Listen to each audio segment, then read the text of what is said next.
Some of us didn't grow up chasing love. We grew up earning it. And when you grow up earning it, you don't know how to rest in it. You learn to perform. You learn to anticipate. You learn to stay useful. You learn to stay impressive. You learn to stay needed. Because somewhere along the way, you felt what it was like when connection shifted. And you promised yourself you wouldn't let that happen again. What I didn't realize is that as I became a man, the same wiring followed me. It followed me into my work. It followed me into my marriage. It followed me into my ambition. And this week, I had to confront something uncomfortable. I don't know if I've ever felt fully worthy without performing first. That's what we're unpacking today. Welcome to the Scarred Sons podcast, where we dive into scars of life and the outcomes they shape. This podcast is a space for honest conversations about my journey, the lessons learned, the struggles endured, and the growth that followed, geared towards helping other sons with scars. We'll explore topics like personal development, mental and spiritual health, and the path to becoming the best version of yourself. Let's navigate these challenges together, one story at a time. Let's dive in. The views expressed on this podcast are based on my personal experiences and insights. I am not a licensed therapist, counselor, or medical professional, and the content shared is not intended as a substitute for professional advice or guidance. Please consult a qualified professional for advice tailored to your specific needs. I am not responsible for any decisions or outcomes resulting from the use of this content. What's up to all my Scarred Sons out there? I'm your host, Ty. Before we dive in, I want you to know this is a safe space.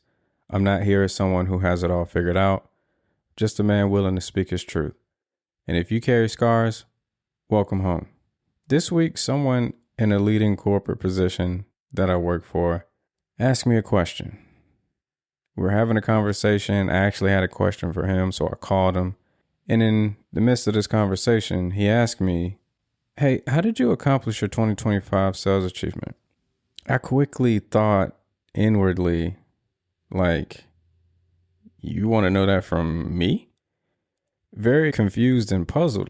When I think of someone, in a corporate position and at the headquarters in more of a leadership role that has previous experience in sales, I never look at it as if I'm that worthy to be asked a certain question. It really hit home for me in this moment because that should have felt good, right?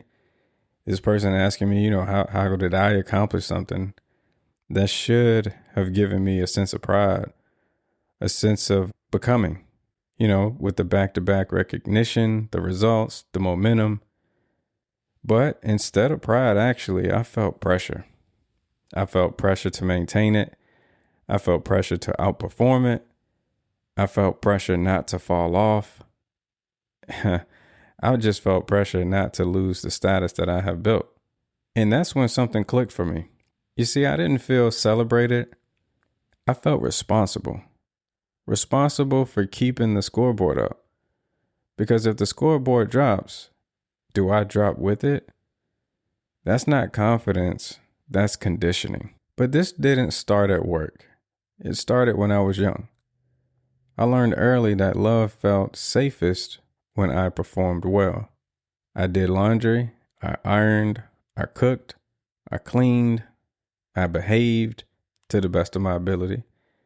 And I got good grades. Not just because I was responsible, but because when I did something wrong, there was silence. And as a child, silence feels like rejection. So I adapted. If I perform well, love stays. If I mess up, connection shifts.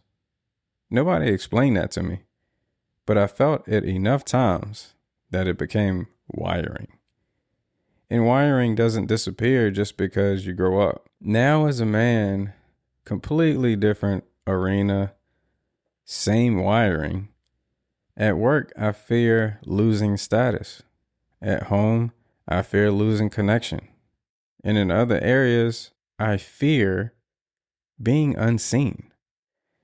Different environments, same internal script. And here's the part that didn't sit well with me.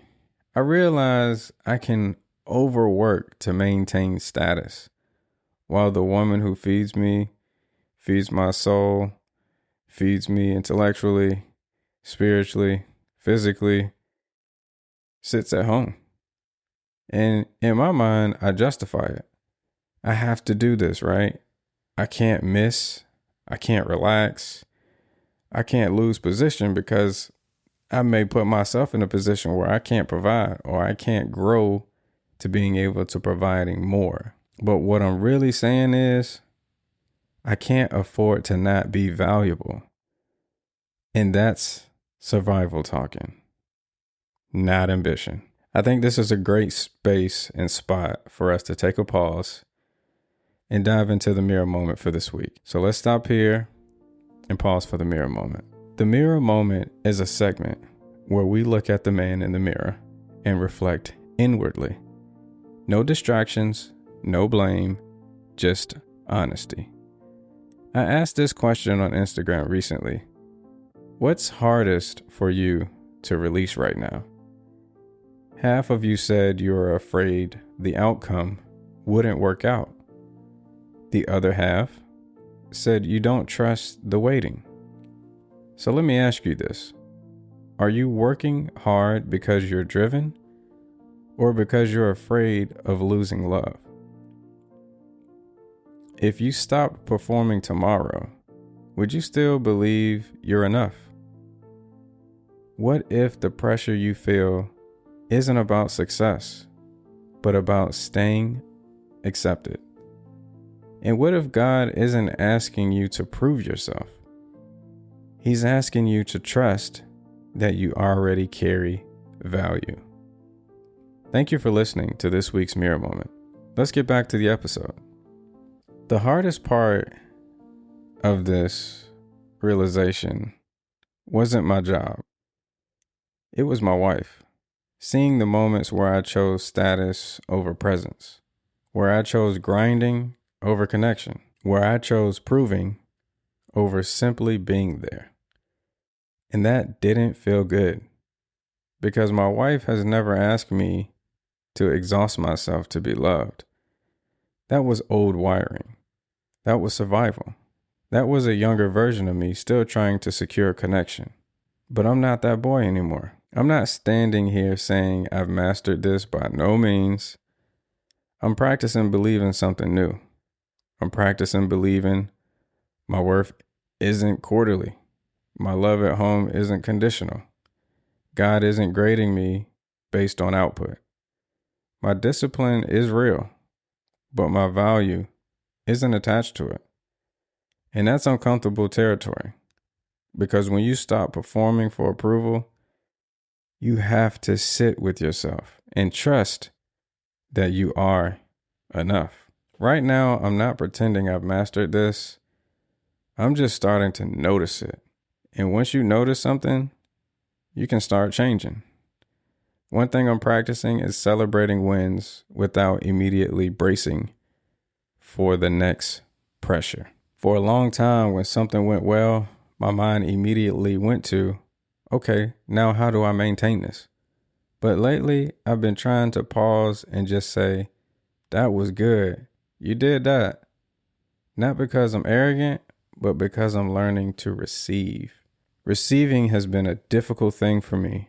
Receiving credit, receiving compliments, receiving gifts, whether they're in a form of action, in a form of affirmation, or in a physical, tangible form. I struggle. I'll always opt to offer something versus receive because I feel like when I'm offering, you have a reason to stay connected with me in some way, shape, or form. Another thing I'm practicing is checking my motive before I say yes. Sometimes I'm not saying yes because it's necessary. I'm saying yes because I want to prove something. Prove I'm dependable. Prove I'm valuable. Prove I belong. But not every yes is healthy. Some yeses are just old survival habits. And with proving, I also have felt on my journey, if I could prove to you that I'm valuable enough, if I could prove to you that I'm dependable enough, all of that in my mind comes with a sense of belonging. And I'm not saying that I expected reciprocation. I'm just saying by me doing a gesture for you, that was my way of trying to earn a spot in your life to become a deeper partner, a deeper connection as a brother, deeper connection as a son, deeper connection as a cousin, uncle, whatever the case may be. I've felt like if I could offer something, then you would feel a sense of me belonging. You would incorporate me more and you would never let me go. Because in the past, I've been let go. I've been let go from some of the closest relationships I thought I never had to fight for. I never thought that I needed to continue to cry out for attention from my makers. I thought some of that should have just been given to me just because of who I was, just because of the blood we shared. But I'm learning later in life, expectations can ruin you. They can ruin you as a person. They can ruin you as who you want to become. Ultimately, these are scars that I'll carry. These are scars that I walk around with. Not feeling the sense of belonging from the people who created you is a very hard thing to bear. And I don't wish that on no one. But unfortunately, this is the road that I'm currently walking in. Not to get too deep, but let's go ahead and jump into another thing I practice, which is redirecting my best energy to the people who actually love me.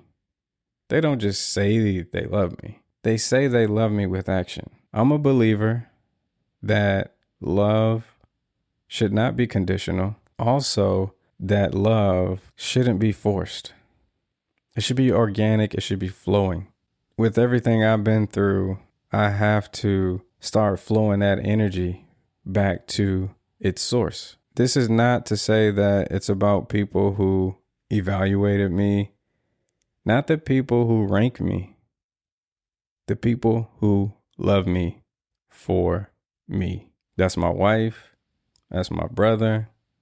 That's God.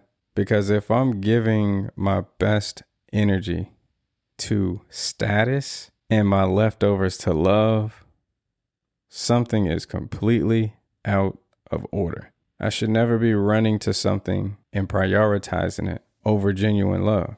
I think the way to say this that you may have heard it before, if this doesn't make sense, is you shouldn't have to fight for love. You prioritize your life according to who's feeding you, who's pouring into you.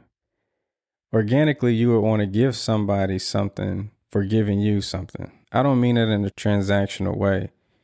For example, if someone did something for me out of the kindness of their heart, organically, I want to automatically reciprocate that energy. However, I've given out energy that just hasn't come back. Now I have to reevaluate, okay, you dropped some energy in bucket A. A received the love that you dropped in the bucket and they sent something back and put in my bucket.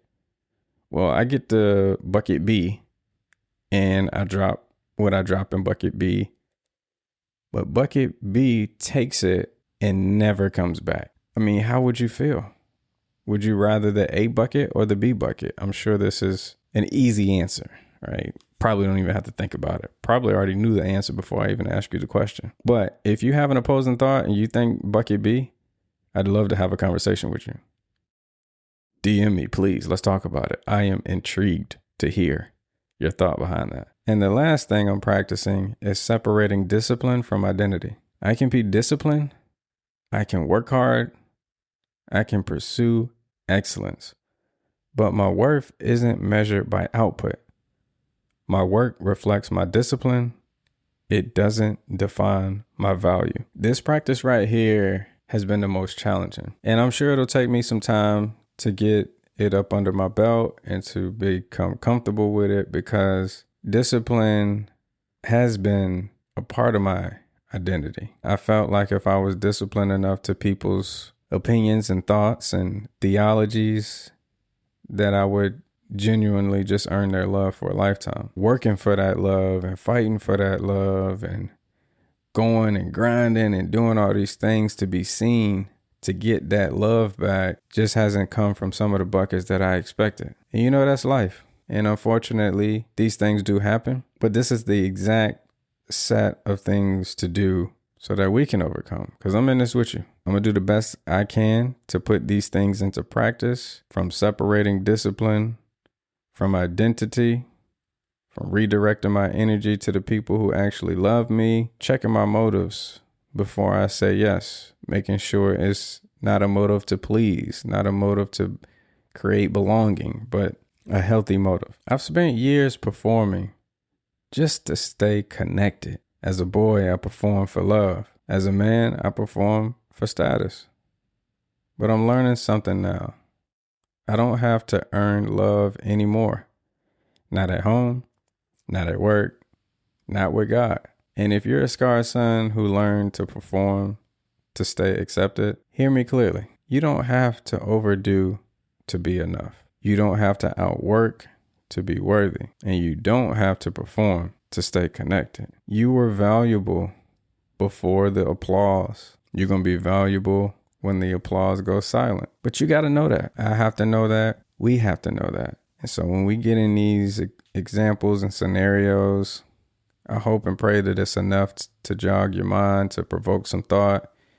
And maybe you have different ideas on how you can get to these places that we need to get to. But I do want you to know you are valuable and you are very worthy, scarred son. And if you're not a scarred son, but you know a scarred son, please share this with them. If it's someone you think can benefit from this message or benefit from these words, please share, please comment, please like. Not for the benefit to make this show popular, not for the benefit to make this episode go viral, but there are some scarred sons out here in this world that are grinding.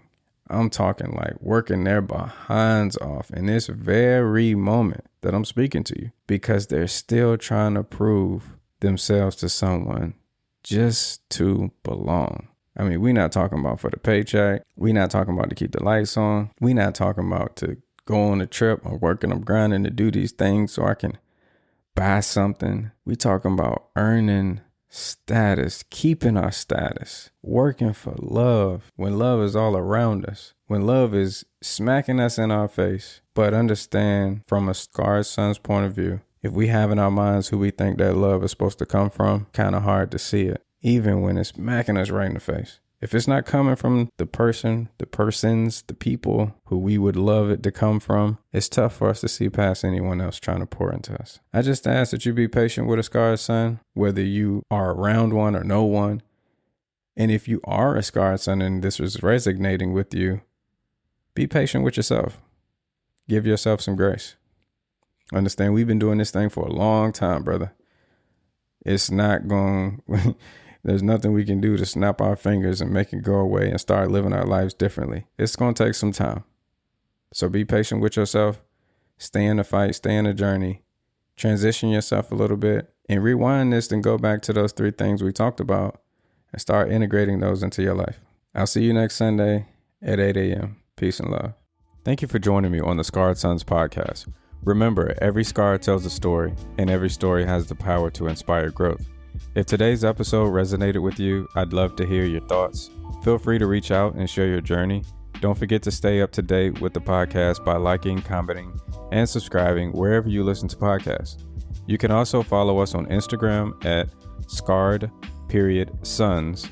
for more content and updates. Until next time, keep moving forward, keep healing, and remember, scars don't define you, they shape you. Stay strong, and I'll see you in the next episode. Peace.